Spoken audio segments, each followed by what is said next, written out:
When Doyle's nickel plate 190 got shrink wrapped in 2025 for Southern Pacific's 160th anniversary, it looked amazing. They put Shasta Daylight stickers on it. It was absolutely beautiful. And then to run it down to Sacramento, they enlisted the E9 6051 from the California State Railway Museum, and then UP provided 2 of its E9s from its heritage fleet. They also used a mix of some daylight cars with the UP's heritage fleet. Oh boy, that made a sharp looking train. We caught it just moving about.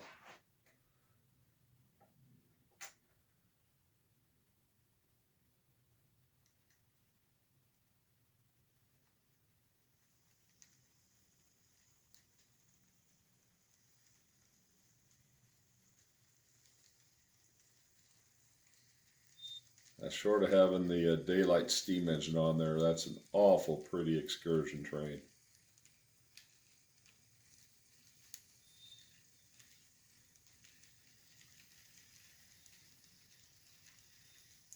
And of course, there's that sound recording car, people hanging out with their video and audio equipment.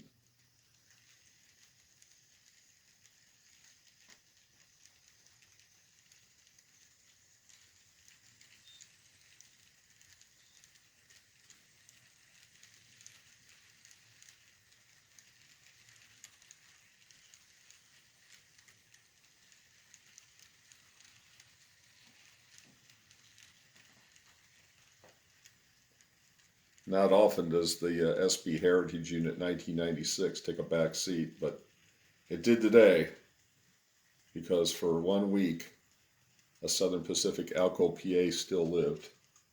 We caught it running around on its way down before they put the disguise shrink wrap on it.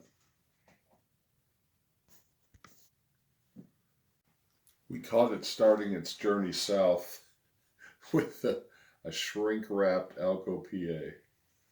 If that looks kind of bizarre.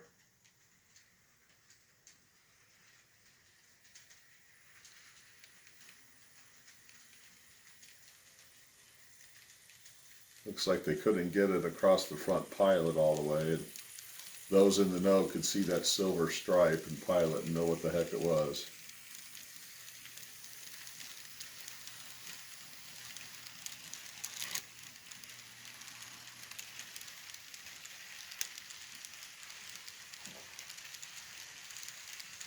Not something you normally see.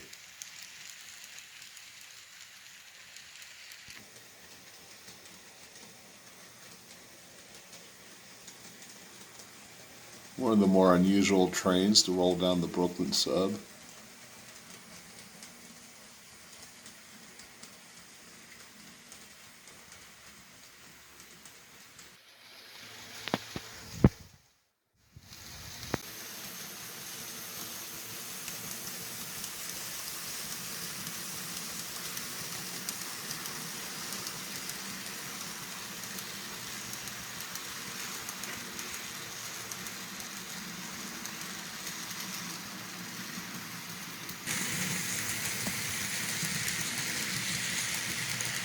Who would ever have thought in 2025, 160 years after SP was formed, that you'd be able to see one of their daylight painted Alco PAs running once again through Oregon City, just like it did from about 1948 to about 1955 in that scheme, and then in Bloody Nose up until probably 67-ish or so.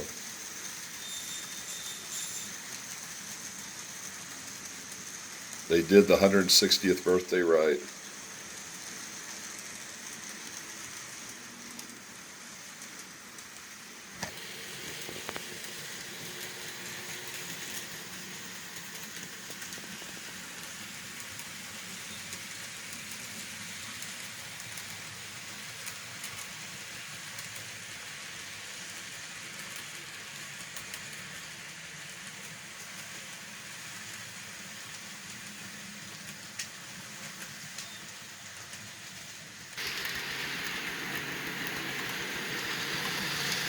Who knew shrink wrap could look, or a vinyl wrap could look so good? But Amtrak had been doing it for years on their P42s, so when they asked Doyle and the Oregon Rail Heritage Center about shrink wrapping a restored Alco PA, I figured, this is going to be interesting. But it sure looked awful pretty. Now if we just had another A unit and a B unit,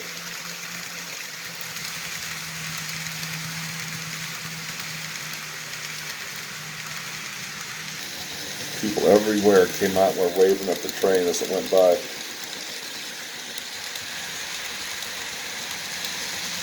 Not often you see four streamlined engines. Amtrak got in the act by bringing its two restored F40PHs out to pull the Starlight, and it held the main.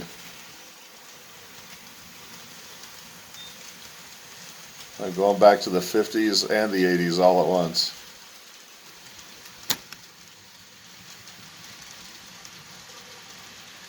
"2025 was a good year for rail fanning."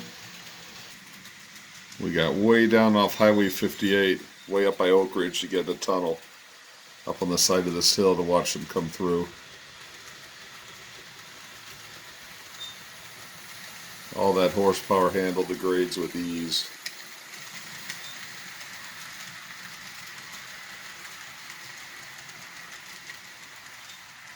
It was beautiful to see those daylight colors back through the Oregon Cascades.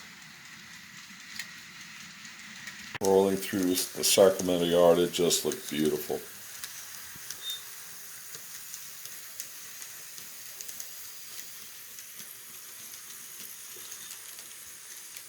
A highlight of the birthday party.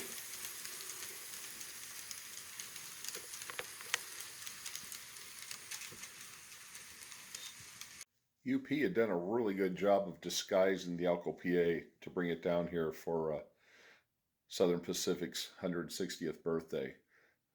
Shrink wrapped it in black vinyl over what had been reapplied already, and they put some stuff on top of the long nose to kind of box it up, make it look like, just a large black rectangle. But people in the know had an idea. They've been tracking the progress of the nickel plate 190 being covered up, but they wanted to run it through the big banner like on the old steam trains, and finally got it going.